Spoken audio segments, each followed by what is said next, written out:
Ananya's Nana Nani Homes, a paradise for senior citizens. ஆச்சி கொழுக்கட்டை மாவு வந்தாச்சு.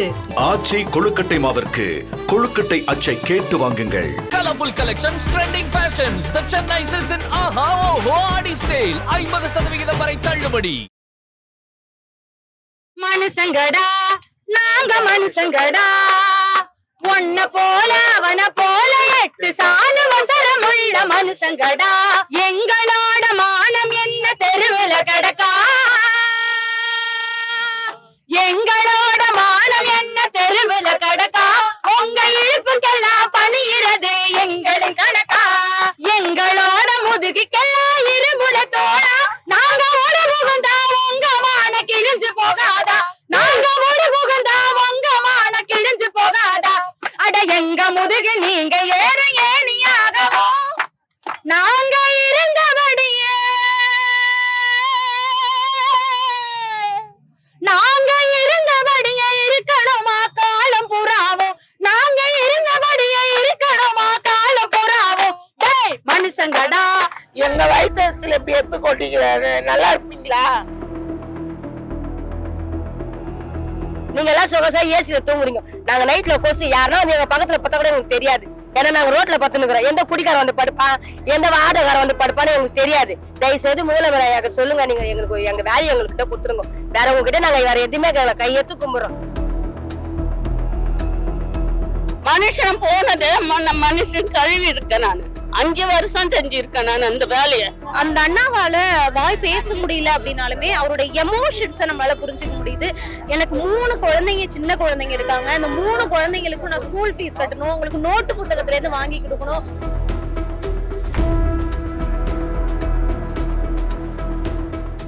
வணக்கம். நம்ம இப்ப இருக்கிறது சென்னை பெருநகர மாநகராட்சி, இந்த கிரேட்டர் சென்னை கார்பரேஷனுடைய தலைமையகமான ரிப்பன் பில்டிங் வாசல்ல தான் இருக்கும். இங்க கடந்த 8 நாட்களா, அதாவது ஆகஸ்ட் 1ஆம் தேதியிலிருந்து 8ஆம் தேதி இன்னைக்கு வரைக்கும் தொடர் போராட்டம் அப்படிங்கிறது நடந்துகிட்டு இருக்கு. நம்ம சாலைகள்ல ஒரு நிம்மதியா போயிட்டு வர்றதுக்கும் எந்த விதமான ஒரு நோய் தொற்றும் இல்லாத ஒரு வாழ்க்கையும் வாழ்றதுக்கு காரணமா இருக்கக்கூடிய தூய்மை பணியாளர்கள் தான் இந்த 8 நாளா இந்த போராட்டத்தை சென்னை பெருநகர மாநகராட்சியுடைய ரிப்பன் பில்டிங் வாசல்ல இருக்கக்கூடிய பிளாட்ஃபார்ம்லயே இருந்து 8 நாளா இந்த போராட்டத்தை முன்னெடுத்துக்கிட்டு இருக்காங்க. இந்த போராட்டத்துக்கான காரணம் என்ன அப்படின்னா, சென்னையில மொத்தமா 15 ஜோன் இருக்கு. அதுல 5 மற்றும் 6, அதாவது ராயபுரம் மற்றும் திருவிக நகர், இந்த 2 ஜோன்ல வேலை செய்யக்கூடிய தூய்மை பணியாளர்கள், இந்த 2 ஜோனையும் வந்து தனியார் மயம், அதாவது பிரைவேட்ல ஒப்படைக்க போறோம், அதனால நீங்க எல்லாம் இனி அவங்களுக்கு தான் வந்து ஒர்க் பண்ண போறீங்க அப்படின்னு சொன்னதுனால இந்த போராட்டத்தை தூய்மை பணியாளர்கள் வந்து முன்னெடுத்திருக்காங்க. ஏன் பிரைவேட் ஒப்படைக்கிறதுனால என்ன பிரச்சனை, ஏன் இவங்க போராட்டத்தை முன்னெடுக்கணும் அப்படின்னா, இங்க இருக்க போராட்டத்தை முன்னெடுத்திருக்கக்கூடிய எல்லாருமே ஏறத்தாழ 10ல இருந்து 15 வருஷமா தூய்மை பணியாளர்களா வந்து வேலை செஞ்சுட்டு இருக்காங்க. அவங்களுடைய ஆரம்ப ஊதியமா வந்து 5ல இருந்து 7,000க்கு அவங்களோட ஊதியத்தை தொடங்கினவங்க இப்ப 23,000 ரூபாய்க்கு வேலை பார்த்துக்கிட்டு இருக்காங்க. ஆனா இது தனியார் கிட்ட ஒப்படைக்கிறப்போ 17ல இருந்து 18,000 வரைக்கும் தான் அவங்களுக்கு ஊதியம் கிடைக்கும் அப்படின்னு சொல்லப்படுது.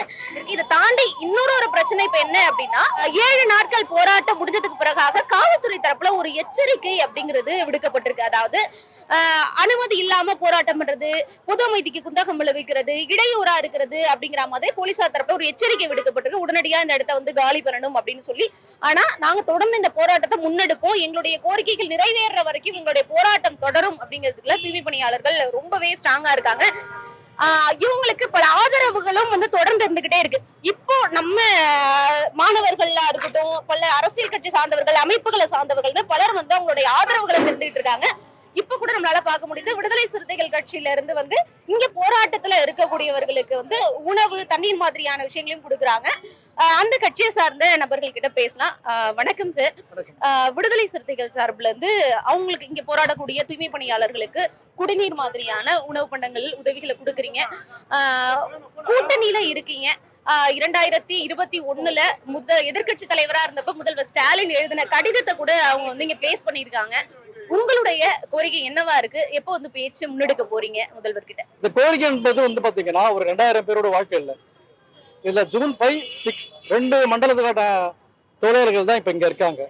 ஆனா இந்த கோரிக்கைன்றது 15 மண்டலங்கள் இருக்காங்களே தொழிலாளர்களோட கோரிக்கை. அது நீங்க 2000 பேர்ல சுருக்க வேண்டாம், ஒரு 10,000க்கும் மேற்பட்ட தொழிலாளர்கள் இது இருக்காங்க. அவங்க என்ன கேட்கறாங்கன்னா, கொரோனா காலத்துல நீங்க வந்து என்ன தெய்வமா கொண்டாடினீங்க, எங்களுக்கு வந்து ஆறுத்தி எடுத்தீங்க.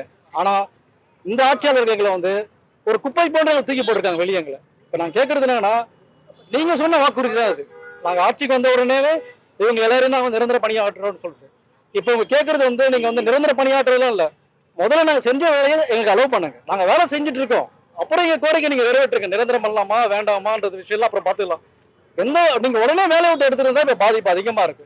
தலைவர் திருமாவளவன் அவர்கள் தரப்புல இருந்து முதல்வர் கிட்ட போய் இது சம்பந்தமா பேசுறதுக்கு தான் வாய்ப்புகள் இருக்கா? ஏன்னா நீங்களும் இடதுசாரிகளும் தொடர்ந்து இதுக்கான ஆதரவு குரலை கொடுத்துக்கிட்டு இருக்கீங்க. தமிழ் அவர்கள் இது சம்பந்தமாக 2ஆம் முறை சந்திச்சு இந்த கோரிக்கை வச்சிருக்காரு, பரிசீலனை பண்ணணும் சொல்லியிருக்காங்க. ஆனா அது வந்து நாட்கள்ல வந்து நம்ம டிலே பண்ண வேண்டாம்ன்றதான் அவங்க கோரிக்கை. இங்க இருக்கிறவங்க மக்கள் வந்து எங்கேயும் போறது இல்லை, இங்கதான் உட்காந்துட்டு இருக்காங்க. அடிப்படை தேவைகள் தான் நாங்க கொடுத்துருக்கோம். இதெல்லாம் எங்களால முடிந்த அளவுக்கு தண்ணீர், ஒரு பிஸ்கெட் தான் இருக்கு. ஆனா அது போதாது. ஏன்னா இருக்கிறவங்க வந்து வயதானவங்க இருக்காங்க, நோய்வாழ்கள் பட்டவங்களாம் இருக்காங்க, மருத்துவ உதவி தேவைப்படுது. பட் ஏதாவது ஒரு அசம்பவம் நடக்கிறதுக்கு முன்னாடி இவங்களுக்கு கோரிக்கையை நிறைவேற்றி அரசாங்கம் சேவை சாக்கணும் தான் எதிர்பார்க்கணும். போராட்டங்கள் நடத்தி தான் இந்த நாட்டுக்கு சுதந்திரம் கிடைச்சிச்சு. அப்ப இவங்க கேட்கறது என்ன? ஒரு பர்மனன்ட் ஜாப். அது கொடுக்கலங்கிற பட்சத்துல இவங்க ஒரு அழகா கண்ணியமா ரொம்ப மரியாதையோட போராடிக்கிட்டு இருக்காங்க. எதுவுமே அவங்க வேற மாதிரி செய்யல. அப்படி இருக்கும்போது அரெஸ்ட் பண்ண வேண்டி கொண்டு வந்து 4 பஸ் நிறுத்தி வச்சா என்ன அர்த்தம்? எந்த விதத்துல நியாயம்? இவங்க என்ன டெரரிஸ்டா? இல்ல இவங்க என்ன குண்டாஸ் ஆக்ட்ல இவங்களை போய் அரெஸ்ட் பண்ண போறீங்களா? இவங்கள பாக்ஸோல போய் உள்ள தள்ள போறீங்களா? இவங்க என்ன திருடங்களா? இவங்க என்ன குற்றவாளிகளா? இல்ல அந்த மாதிரி ஆளுங்களா? கிடையாதுங்களே. they are soldiers, they are cleaners. இவங்க இல்லைன்னா நம்ம கிடையாது. இதை நம்ம புரிஞ்சுக்கணும். அப்படி இருக்கும் பட்சத்துல இவங்க கேட்கிற கோரிக்கையை என்ன பண்றது? 8 நாள் தூங்கிக்கிட்டு இருக்க அரசாங்கம் இல்ல தூங்குற மாதிரி நடிக்கிறாங்களா தெரியல. இங்க தூய்மை பணியாளர்கள் தொடர்ந்து 8 நாளா நடத்தக்கூடிய போராட்டத்துக்கு பல்வேறு அரசியல் கட்சியை சார்ந்தவர்களும் அமைப்பினர்களும் ஆறுதலை தெரிவிச்சுட்டு அவங்க சார்பா என்ன செய்ய முடியுமோ அந்த உதவிகளையும் செஞ்சுட்டு இருக்கக்கூடிய சூழல்ல மாணவர்களோட பிரதிநிதியா மாணவர்களும் அவங்களுடைய சப்போர்ட்டை வந்து இங்க இருக்கக்கூடிய தூய்மை பணியாளர்களுக்கு கொடுத்துக்கிட்டு இருக்காங்க. மாணவர்கள் நம்ம கூட இருக்காங்க. அவங்களுடைய பாடல்கள் மூலமாவும் தூய்மை பணியாளர்களுக்கு அவங்களோட தேத்தக்கூடிய வகையிலையும் ஆறுதல் சொல்லக்கூடிய வகையிலையும் பாடல்கள் பாடியுமே வந்து அவங்களுடைய கலைப்புகள் அகற்றக்கூடிய சில விஷயங்களையும் நம்மளால பார்க்க முடிஞ்சது. வாங்கிட்டே அவங்களே பேசணும். உங்க பேர் என்ன? ஒரு மாணவரா இதுல வந்து நீங்க என்ன மாதிரியான முன்னெடுப்புகளையும் ஆறுதலையும் உங்களுக்கு கொடுத்துட்டு இருக்கீங்க? என் பேர் வானவில். நான் சமூக பணி படிக்கிறேன். நாங்க மாணவர்கள் ஏன் வரணும்? இவங்களோட களைப்பு அகற்றது மட்டும் இல்ல, இது வெறும் அவங்களோட வேலை பிரச்சனை கிடையாது. இத எல்லாரோட பிரச்சனைன்றதை எல்லாரும் புரிஞ்சுக்கணும். இப்ப இவங்களோட பிரச்சனை அப்படின்னு நீங்க அதை அவங்க பாத்துப்பாங்க, அது அவங்களோட யூனியன் பிரச்சனை அப்படின்னு நீங்க தனியா ஒதுக்கிக்கிட்டீங்க அப்படின்னு சொன்னா நாளைக்கு உங்களுக்கும் ஒரு பிரச்சனை வரும். அப்ப யாருமே நிக்க மாட்டாங்க. அது ரொம்ப முக்கியமான ஒரு விஷயம். எல்லாருக்குமான பிரச்சனைன்றதை இதை என்னைக்கு நம்ம உணர்றோமோ அப்பதான் நம்ம எல்லாரும் இருக்கிற இடத்துல தானே இவங்களும் வேலை செய்யறாங்க. அப்ப அவங்களுக்கான வேலைகளுக்குரிய உரிமைகளை யாரு கேட்பா? அவங்க மட்டுமே காலங்காலமா எவன் அடிபடுறானோ அவன் மட்டுமே கேட்டுட்டே இருக்கணும், மத்தவங்க யாருமே வாயை திறக்க மாட்டாங்க அப்படின்றது இல்ல. நீங்க அவங்கள பெரிய கடவுளா நாங்க பாக்குறோம்ல, நீங்க அவங்களுக்கு காலில் பூஜை போடுறதுல எதுவுமே பிரயோஜனம் கிடையாது. அவங்களுக்கான சக மனுஷனா தினசரி கூலிக்குரியதையும் அவங்களுக்குரிய வேலை வாய்ப்புக்குரியதையும் எந்த அளவுக்கு நம்ம நிரந்தரம் பண்றோன்றதுலதான் இருக்கு அவங்களோட முக்கியத்துவம். உரிமையை கொடுத்தா போதும். அவங்கள நிரந்தரமான வேலையை பிரச்சனை. இதுக்கப்புறம் நாங்க நிரந்தரமாவே மாத்த மாட்டோம், கான்ட்ராக்டா கொண்டு போயிருவோம் அப்படின்னு சொன்னா இவங்களோட வேலை என்ன ஆகுறது? எல்லா பக்கமும் வேலை இருக்குல்ல, எல்லா வேலைகளுக்கான உரிமைகளும் இருக்குல்ல. அப்ப அங்க அதை வெறும் யூனியனா பாக்குறாங்க, இங்க ஒரு யூனியனா கூட நீங்க பார்க்க மாட்டேங்கிறீங்களே, அதான பிரச்சனை. உங்களுக்கு தொடர்ந்து 8 நாளா போராட்டத்தை முன்னெடுத்துக்கிட்டு இருக்கீங்க. இப்போ இந்த தனியார் மையத்துல உங்களுக்கு ஊதியம் மட்டும்தான் பிரச்சனையா, அதை தாண்டி பணி நிரந்தரம் தான் முக்கியம் அப்படிங்கிற ஒரு கோரிக்கை வைக்கிறீங்களா? என்ன பிரச்சனை? எங்களுக்கு ஊதியம் ஒரு பிரச்சனை ஒரு பக்கம் இருந்தாலும் பணி நிரந்தரம் தானே நாங்க முக்கியமா கேட்கறோம். ஏன் நாங்க கேட்கறோம்னா பணி நிரந்தரன்றது எங்களுக்கு சாவர வரைக்கும் வேலை இருக்கும். 60 வயசுக்கு நாங்க ரிட்டையர்ட் ஆனா எதனா கொடுப்பாங்க. இப்ப இந்த 10-15 வருஷம் செஞ்சு இப்ப நான் 10 வருஷம் செஞ்சேன், ஒண்ணுமே இல்லை, வெறும் கைதான். இதையே இருந்து இருந்து இருந்து இந்த வேலை செஞ்சு என்ன சொல்றது? குப்பைதான் எங்க மூலையில இருக்கும். நாளைக்கு எந்த ஏரியா போடுவாங்க, எங்க என்ன இருக்க பாயிண்ட்ல எப்படி இருக்கும், நாளைக்கு தீபாவளி, அடுத்த வாட்டி இந்த சீசன் வருது, நாங்க எங்களை தயார்படுத்துவோம். நாங்களே எங்களை ஒரு மிஷினா தயார்படுத்திக்குவோம். அதாவது தனியார் மாநிலத்தை ஒரு கொத்தடி மத்தானம் இப்போ ஒரு இன்னைக்குதான் 8 நாள்ல இன்னைக்கு ஒரு லாரி டிரைவரே போட்டு அடிக்கிறாங்க. நாளைக்கு எங்களோட நிலைமை என்ன ஆகும்? அன்னைக்கு என்ன கேட்பாங்க? எங்களை கேட்காதீங்க, நீங்க தனியார் மையத்துக்கு போயிட்டீங்க, அங்கதான் உங்களுக்கு இல்லைன்னா அங்க அவன் தான் ராஜா, அவன் தான் மந்திரி, ஏன் இவனை சப்போர்ட் பண்ணிட்டப்பா, தம்பிங்க ஐடி கார்டை கொடு, வெளியே போகணும். அந்த மாதிரி ஒரே நாள்ல எங்களுடைய சுதந்திரம் பறிக்கப்பட்டு நாங்க பட்ட கஷ்டத்துக்கு பலம் இல்லாத போயிடும். ஒரு சாவு வீடு மாரி நாங்க இங்க உட்காந்துன்னு கிடக்குறோம். எல்லாரும் ஒரு சாவு வீடு மாரி தான் நாங்க உட்காந்துன்னு இருக்கிறோம். மொத்த பேரும் ஒரு வீட்டுல ஏதோ பறி கொடுத்த மாதிரி இந்த வேலையை பறி கொடுத்தது அதான் சொல்லுவாங்க, அப்பாவை பறி கொடுத்தா ஒரு துக்கம், அம்மாவை பறி கொடுத்தா ஒரு துக்கம்ன்ற மாதிரி இந்த பணியை எங்க உயிரா நினைச்சு எங்க உயிரே போன மாதிரி தான் நாங்க உட்காந்துன்னு இருக்கோம். ஒரு ஆத்மா ஒரு உடலை விட்டு போச்சுன்னா எப்படி தேடி அலப்பாய் மறுப்பு அந்த மாதிரி தான் இப்போ நாங்கள் போராடின்னு இருக்கிறோம். மருத்துவர்கள் போராடுவாங்கல்ல, அதாவது உங்களுக்கு ஒரு நம்பிக்கை வைங்க, கடவுள் நம்பிக்கை இருக்கா, அடுத்ததை பாருங்க, பழைக்கிறது பழைக்காதது ஆண்டவன் கையில்ன்ற மாதிரி தான் இன்னைக்கு நாங்கள் ஒரு ஆண்டவனா மாண்புமிகு முதலமைச்சரை எதிர்பார்த்துன்னு இருக்கிறோம். எங்க வாழ்வாதாரம் எங்களுக்கு நல்லா இல்லாத இருக்குது. அரெஸ்ட் பண்றேன்றாங்க. நாங்க போறோம், நாங்க ஜெயிலுக்கு போறது தயாரா இருக்கிறோம். எல்லாம் போயிட்டாங்க ஜெயிலுக்கு, நாங்க போக தேவையில்லையா? நாங்க அதுக்கு ரெடியா இருக்கோம். எங்க வேலை எங்களுக்கு குத்தா போதும், எங்களுக்கு வேற எதுவும் வேணாம். மனசு ரொம்ப கஷ்டமாகுது. வீட்டுக்கு போனா மனசு கஷ்டமாகுது. பாத்ரூம்ல போய் குளிச்சுட்டு வர்றதாகுது. நாங்க என்ன பண்ண முடியும் சொல்லுங்க? பாத்ரூம் வசதி கூட இல்லை, இங்க எங்கேயுமே இல்லை பாத்ரூம் வசதி. இங்க இருந்து நாங்க சென்ட்ரூம்ல போனா ஒரு ஆளுக்கு 10 ரூபாய் கேக்குறாங்க. ஏன்னா எங்க துணி மாத்தோட எப்படி இருக்கிறோம் பாரு, நாங்க வீட்டுக்கு போகாத. இதே மாதிரி நாங்க இங்கேயே உட்காந்துருந்தா என்னதான் எங்களுக்கு நிலைமை? எதனா ஒரு முடிவு சொல்லலமா, இந்த மாதிரி இருக்குது, இல்ல கூப்பிட்டு எங்களை வச்சு பேசணும். எதுவுமே பேச மாட்டேன்றாங்க. வராங்க போறாங்க. இதை பாருங்க, பாக்குறீங்களா எவ்வளவு பேர் பாருங்க. எங்களை இன்னும் ஒரு கட்சிக்காரர் அவங்க ஒரு ஆட்சியில இருக்கிறவங்க இன்னும் ஒருத்தர் கூட வந்து எங்களை எட்டி பாக்கல. ஏன் எங்களை வந்து பார்க்க மாட்டேன்றீங்க? நாங்க என்ன அவ்வளவு உங்களை கொடுமை பண்ணிட்டோம்? உங்களுக்கு நாங்க நல்லதை பண்ணதான் தப்பா எங்களுக்கு சொல்லுங்க? ஒரு மனச்சாட்சி இருக்குங்களா உங்களுக்கு? வாழ்ந்த குட்டில நாங்க இவ்வளவு வீடு இருந்துட்டு இவங்க வந்து உட்காந்து எங்க தலையேத்தா 8 நாள் வந்து உட்காந்து தலையேத்தா எதனா ஒண்ணு வந்து பேசலாம்ல, பேசி ஒரு முடிவு எடுக்கலாம்ல. யாரும் வரலங்க, இது வரல. ஒருத்தர் கூட எங்களை வந்து யாரும் எட்டி பாக்கல. எவ்வளவு தண்ணி வந்துச்சு, எவ்வளவு பாதிப்பட புயல் வந்தது, எவ்வளவு நாங்க கஷ்டப்பட்டோம். எங்களுக்கு கஷ்டப்பட்டது எங்களுக்கு என்ன பலன்? ஒண்ணுமே கிடையாது. இப்போ வந்து வேலை இல்ல சொல்லி நாங்க இதுக்கப்புறம் நாங்க போய் எங்க செய்ய முடியும்? கேட்டா அப்பயே சொல்லிருக்கலாம்ல.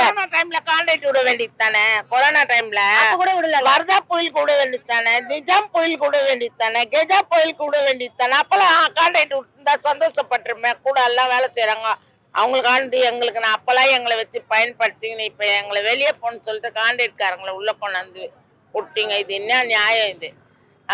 நீங்க எல்லாமே எனக்கு ஓட்டு போட்டு என் பின்னாடி நின்னீங்கன்னா உங்களுக்கு கையெழுத்துன்னு அவர் தான் சொன்னாரு. ஏன்னா அவங்க அப்பா எல்லாம் சொன்னா செய்யறவரு, அதே மாதிரி இவரை செய்வாருன்னு ஒரு நம்பிக்கை தான். எங்க வயிற்றுல எப்படி எடுத்து கொட்டிக்கிறாரு. நல்லா இருப்பீங்களா? நல்லாவே இருக்க மாட்டாங்க, நல்லாவே இருக்க மாட்டாங்க. எங்க வயிற்று சும்மா விடாது யாருமே. நாங்க எல்லாமே மூத்துறோம், எல்லாமே உதிர துணி எல்லாமே வாடுறவங்க. நாங்க கையை வச்சு வாடுறவங்க. ஒரு நாய் செத்தா பூனை செத்தா கூட கையத்தை வச்சு வாடுறவங்க. கை க்ளோஸ் கூட போட மாட்டோம், வெறும் கையில தான் வாடுவோம். கொடுத்தா கூட நாங்க போட மாட்டோம். நாங்க அப்படியேதான் இறங்கி வேலை செய்வோம். நைட்டு 3 மணியா இருந்தாலும் வேலை செய்வோம், 4 மணியா இருந்தாலும் நாங்களாம் நைட்ல வேலை செய்வோம். வேலை செஞ்சுட்டு தான் போவோம். எங்களை அனாதியா கொண்டு உட்கார அட்ரஸ் இல்லாத இருக்கிற மாதிரி இருக்கிறோம். நாங்க இல்ல நாங்க சுத்தமா இருக்குமா சொல்லுங்க? உங்க ஆளுங்க யாரும் வந்து செய்வாங்களா அந்த வேலையை? நாங்க சகிச்சுன்னு செய்யறோம். ஏன் செய்யறோம்னா நமக்கு இந்த வேலை தான். எங்களுக்கு இந்த வேலை விட்டா வேற எதுவுமே தெரியாது. ஏன்னா எல்லாமே நாங்க பெருந்தவங்க தான். சில பேர் வேற என்ன செய்யறாங்க, இதை செய்யறாங்க அதை செய்யறாங்க, எதுவுமே கிடையாது. எல்லாம் சேருங்க, எல்லாம் இந்த கார்பரேஷன் வேலை செய்யறவங்க தான். இதை சொல்லிதான் அவங்க வேலைக்கு எடுத்தாங்க. இப்ப திடீர்னு என்னட்டாங்க, தனியாருன்னா என்னங்க அது எங்களுக்கு தெரியல. இதை ஃபர்ஸ்டே சொல்லிதான் நாங்க தனியார். ஆமா எங்கம்மா வேலை செய்யற? நாங்க தனியார்ல வேலை செய்யறோம். இப்ப கேளுங்க, எங்கம்மா வேலை செய்யற? கான்ட்ராக்ட் வேலை செய்யறோம். ஆனா எங்களை கேட்கறப்ப நாங்க தான் சொல்றோம் சென்னை மாநகராட்சி நாங்க வேலை செய்யறோம். ஏன்னா இது பர்மிட் ஆகும், எங்களுக்கு அந்த நம்பிக்கை இருக்குது. அந்த நம்பிக்கை தான் நாங்க 3 வருஷமா நாங்க வேலை செஞ்சோம்.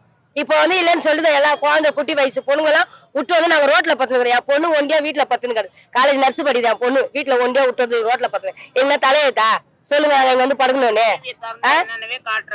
பாக்குறதே எங்களுக்கு ரொம்ப கஷ்டமா இருக்குது. ஏன் எங்களை இந்த மாதிரி நடு ரோட்ல உட்கார வச்சுக்கிறீங்க சொல்லுங்க? நீங்க எல்லாம் சொகசா ஏசியில தூங்குறீங்க, நாங்க நைட்ல கொசு யாருன்னா வந்து எங்க பக்கத்துல பத்தா கூட எங்களுக்கு தெரியாது. ஏன்னா நாங்க ரோட்ல பத்துனுக்குறோம். எந்த குடிக்காரன் வந்து படுப்பான், எந்த ஆட்டோக்காரன் வந்து படுப்பான்னு எங்களுக்கு தெரியாது.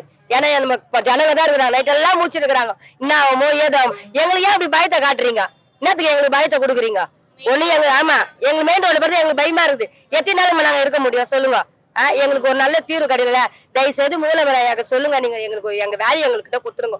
வேற உங்ககிட்ட நாங்க வேற எதுவுமே கையெடுத்து கும்பிடுறோம். எங்க வேலையை எங்களுக்கு கொடுத்துருங்க. இதுதான் நாங்க கேட்கறோம், வேற எதுவுமே இல்லை. நம்ம கூட எல்டியூசி சங்க உறுப்பினர் மாநில பொறுப்பாளர் கண்ணன் இருக்க சாட்டையும் கேட்டு தெரிஞ்சுக்கலாம். தொடர்ந்து இந்த போராட்டம் 8 நாட்களா நடந்துகிட்டு இருக்கு. 8 நாட்களாவும் மிக முக்கியமான ஒரு பங்குங்கிறது உங்களுடைய சங்கத்துக்கு இருக்கு. தொடர்ந்து உங்களுக்கு வந்து நீங்க ஆதரவா இருந்துகிட்டே இருக்கீங்க.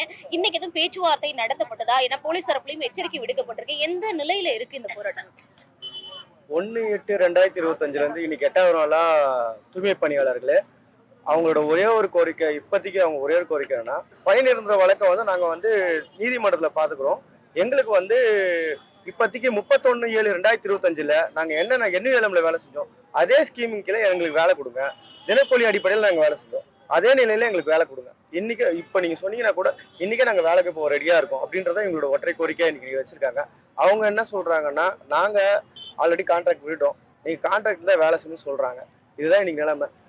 எந்த இடத்துல பணி செய்யறதுக்கும் தெரியும் ரெடியாக இருக்கும். நாங்கள் அனௌன்ஸ் பண்ணி நேற்று நாங்கள் ஆணையருக்கு கடிதம் கொடுத்துருந்தோம். அதை வந்து அவங்க அதை வந்து மக்களுக்காக வேலை செய்யணும்னு சொன்னதுக்கு அப்புறமா கூட அவங்க பரிசீலனை பண்ண சரியில்லை, ரெடி இல்லை. அந்த நிலையில இன்னைக்கு வந்து அமைச்சர் சேகர் பாபு முன்னிலையில, மேயர் அவர்கள் முன்னிலையிலையும் ஆணையர் அவர்கள் முன்னிலையும் இன்னைக்கு 2வது கட்டமாக பேச்சுவார்த்தை நடந்தது. அந்த பேச்சுவார்த்தையிலும் அவங்க வந்து முறையான பரிசீலனை செய்யாம எங்களை வந்து நீங்க பரிசீலனை பண்ணுதான் சொல்லியிருக்காங்க. அதுக்கப்புறம் அவங்க வந்து நாங்க வந்து அட்வொகேட் ஜெனரலையும் நாங்க வந்து ஒரு கேட்டுக்கிறோம் அப்படின்ற நிலைமைக்கு லீகல் அட்வைஸ்க்கும் போயிருக்காங்க. அடுத்த கட்ட பேச்சுவார்த்தை தொடரும்னு நினைக்கிறோம். ஆக்சுவலா மாநகராட்சி சார்பில் என்ன பண்ணியிருக்காங்கன்னா 16/6/2025 நாங்க வந்து அவுட் சோர்சிங் பண்ண போறோம்ன்ற தீர்மானம் போட்டாங்க. தீர்மானம் போட்டு அதை வெளியிடலை. தீர்மானம் போட்டு அவங்களுக்குள்ளே வச்சிருந்து அதுக்கப்புறம் மக்கள் கிட்ட சொல்லலை. இவங்க தீர்மானம் போட்டது ராம்கி நிறுவனத்துக்கிட்ட வருஷத்துக்கு 271 கோடி ரூபாய்க்கு போட்டிருக்காங்க. 10 வருஷத்துக்கு போட்டிருக்காங்க. அப்ப 2700 கோடி. இங்க வேலை செய்யற மக்கள் பாத்தீங்கன்னா 2 சோனும் சேர்த்து 5-6 சேர்த்து 1953 பேர், 2000 பேர், 2000 குடும்பம் இதை நம்பி இருக்கு. இதுலயே வந்து பெண்கள், பழங்குடியின பெண்கள், ஆதி திராவிட பெண்கள், அருந்ததியின பெண்கள், அனைத்து சாதி ஏழை பெண்கள், கணவனால் கைவிடப்பட்டவங்க, விதவையானவங்க, அவங்கதான் இதுல வேலை செய்யறாங்க. 80% பெண்கள் தன் பிள்ளைகளுக்காகவும் வாழ்வாதாரத்தை மேம்படுத்தணுக்காக தான் இங்க வேலை செஞ்சிருக்காங்க. இன்னைக்கு பாத்தீங்கன்னா இந்த அரசாங்கம் எப்படி நினைக்குதுன்னா, ஒரு வகையில மோடி அரசாங்கத்தை சனாதானத்தை இருக்கும்போது வரவேற்கிறோம். ஆனா இன்னைக்கு இதை வேலை செய்யக்கூடிய எல்லாமே பட்டியலின மக்களை சேர்ந்தவங்க, ஏழை மக்களை சேர்ந்தவங்க. இன்னைக்கு இந்த குடும்பம் வந்து ஒரு நிரந்தர பணியை தேடி போதும்னா நாளைக்கு இந்த குடும்பத்துல இருந்து ஒருத்தர் இந்த வேலைக்கு வரமாட்டாங்க. ஏன்னா இது வந்து ஒரு அடித்தட்டு மக்களை ஒரு படி மேலே ஏற்றுற வேலை. அதை சமூக நீதி பேசுற அரசு கண்டிப்பா செய்யணும். திராவிட மாடல் பேசுற அரசு செய்யணும். இதை செஞ்சா மட்டும்தான் இது திராவிட மாடல் அரசா இருக்கும், சமூக நீதி அரசா இருக்கும். அங்க வேலை செய்யும் போது எங்களுக்கு இந்த பேட்டரி வண்டி எல்லாம் கிடையாதுமா. ட்ரை சைக்கிள் அந்த 3 சக்கரம் வண்டி இருக்குல்ல, அந்த வண்டி தான் இருந்தது.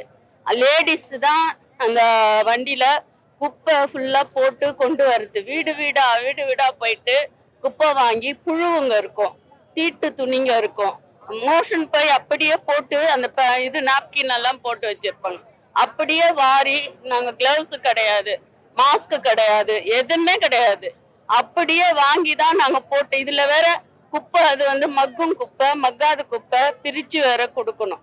அதையும் வந்து கை போட்டு நாங்க அது சாப்பாடு தனியா, அந்த இது பிளாஸ்டிக் தனியா, எல்லாம் தனித்தனியா பிரிச்சு கொடுப்போம். அந்த நேரத்துல கூட எங்களுக்கு நோய் வரும்னு நாங்க பார்க்கல. அந்த ட்ரை சைக்கிள் வண்டி இழுத்துட்டு வருவோம், அடி வயிறெல்லாம் அப்படி வலிக்கும், கால் இந்த 2 முட்டியும் வலிக்கும்.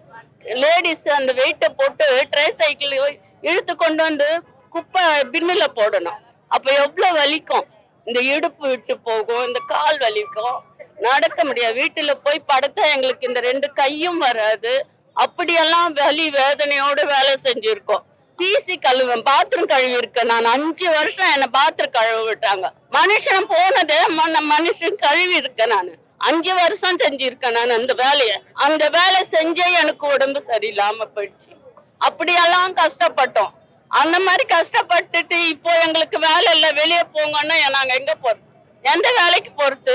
நல்லா இருக்கும் போது இந்த வேலை செஞ்சோம், இப்போ உடம்பு முடியல, கஷ்டப்படும் போது எங்களை வேலை விட்டு வெளியே போனா எங்க போறோம்? அந்த கழுவிட்டு வந்து சாப்பிடணும்னா எவ்வளவு கஷ்டமா இருக்கும். எவ்வளவு பேர் போறாங்க, எவ்வளவு பேர் அந்த நாத்தத்துல உட்கார்ந்து சாப்பிட முடியாம சாப்பிடுவோம். என்ன பண்றது, பசிக்கு சாப்பிட்டு தானே ஆகணும். அப்படியெல்லாம் கஷ்டப்பட்டோம். இப்போ வேலை இல்லைன்னு சொல்லிட்டு எங்களை வெளியே தடுத்து விட்டா நாங்க எங்க போறோம்? இப்போ வந்து அந்த மேயரமா சொல்றாங்க, 10 வருஷத்துக்கு முன்னாடி கான்ட்ராக்ட் விட்டப்போ நீங்க எங்க போனீங்கன்னா, அப்ப நீங்க இருந்தீங்களா? இவ்வளவு கூட்டத்துல 150 பேராமா நாங்க இருக்கிறோம். இவ்வளவு கூட்டம் 150 பேரா இருப்போம், 500 பேரா இருக்கிறோம். அவ்வளவு இதுவா சொல்றாங்கம்மா, அவ்வளவு பேசுறாங்க. கொரோனா டைம்ல எல்லாம் 4 மணிக்கு வருவோம், பஸ் கிடையாது. அப்பெல்லாம் பஸ் வசதியே இல்லை. 4 மணிக்கு நடந்து, நான் அப்பெல்லாம் அம்ஜிகர்ல இருக்கும்போது நடந்தே வருவேன். நடந்து வந்து யாராவது வண்டிங்க தெரிஞ்ச பிள்ளைங்க வந்தா அவங்க கூட ஒத்திக்கிட்டு வருவேன். 4 மணிக்கு வருவோம், வந்தாதான் வேலை. அப்படியெல்லாம் கஷ்டப்பட்டமே. இப்ப எங்களை ஏன் ஒதுக்கிட்டு எங்களை வேலை இல்லைன்னு எங்களை ஏன் வெளியே அனுப்புறீங்க? நம்ம வீட்டை, நம்ம தெருவை, நம்ம ஊரை சுத்தம் பண்றவங்களுக்கு ஒரு பிரச்சனைன்னு வரும்போது நம்ம குரல் கொடுக்கலன்னா அது மனுஷனே கிடையாதுன்றது எனக்கு தோணுச்சு. நான் வந்தேன். என்னோட ஆதரவும் என்னோட குரலும் எங்களுக்கு ஒழிக்கணுன்றதுக்காக தான் இங்க வந்தேன். நான் நடிகனாவோ இல்ல இந்த சொன்ன மண்ணுக்கும் மக்களுக்கும் மரக்கட்டளை ஒரு வாலண்டியராவோ கூட வரல. நான் மனுஷனா வந்திருக்கேன். இவங்க இல்லைன்னா நம்ம தெரு என்ன ஆகும்? நாரி போயிடும். இவங்க வந்து தூய்மை பணி செய்யலைன்னா நம்ம தெரு, நம்ம வீடு எல்லாம் நாரி போயிடும். ஒரு பணி நீக்கம் என்பதுக்கு ஒரு ப்ரொசீஜர் இருக்கு. கரெக்டா? ஒரு முன் அறிவிப்பு இல்லாம எப்படி நீங்க வந்து பணியை வந்து நீக்கலாம்? 6 மாசம், 1 வருஷமாவது 15 வருஷமா உழைச்சிருக்காங்கல்ல. 15 வருஷமா உழைச்சவங்கள எந்த விதமான முன் அறிவிப்பும் இல்லாம எப்படி நீங்க நீக்கலாம்? அது மட்டும் இல்லாம வாங்கின சம்பளத்துல இருந்து கம்மியா எந்த ஊர்லங்க கொடுப்பாங்க? இது எவ்வளவு கேவலமா இருக்குது. வேலை செய்யும் போது மட்டும் வந்து குப்பை எடு, அது எடுன்னு சொல்றாங்க. இன்னைக்கு எங்களுக்கான உரிமையை கேட்கும் போது எங்களை வெளியேற்றுறாங்கன்னா இது என்ன ஜனநாயகம்? இது எனக்கு தெரியல.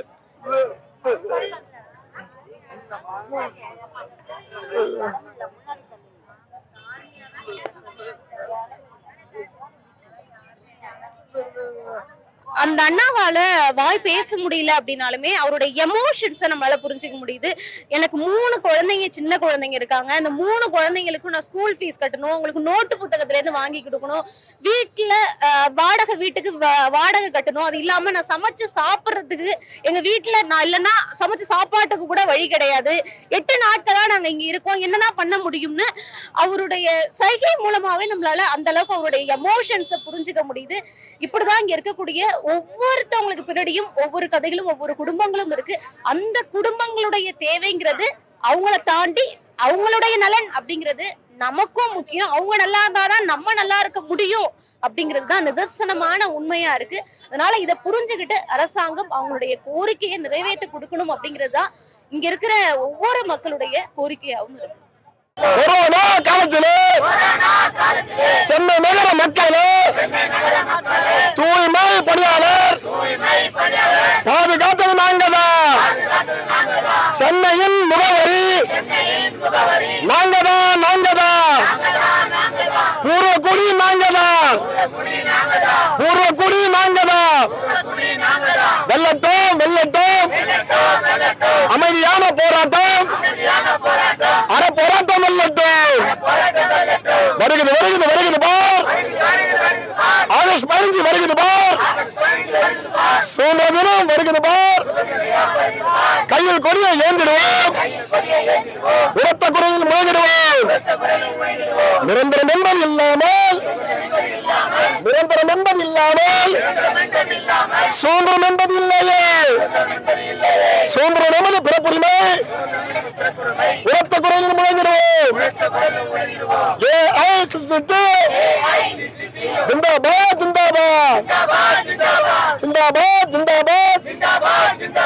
LTUC zindabad. Ananya's Nana Nani Homes, a paradise for senior citizens. ஆச்சி கொழுக்கட்டை மாவு வந்தாச்சு. ஆச்சி கொழுக்கட்டை மாவிற்கு கொழுக்கட்டை அச்சை கேட்டு வாங்குங்கள். Colorful collections, trending fashions, the Chennai Silks and Aha Oho Adi Sale 50% வரை தள்ளுபடி.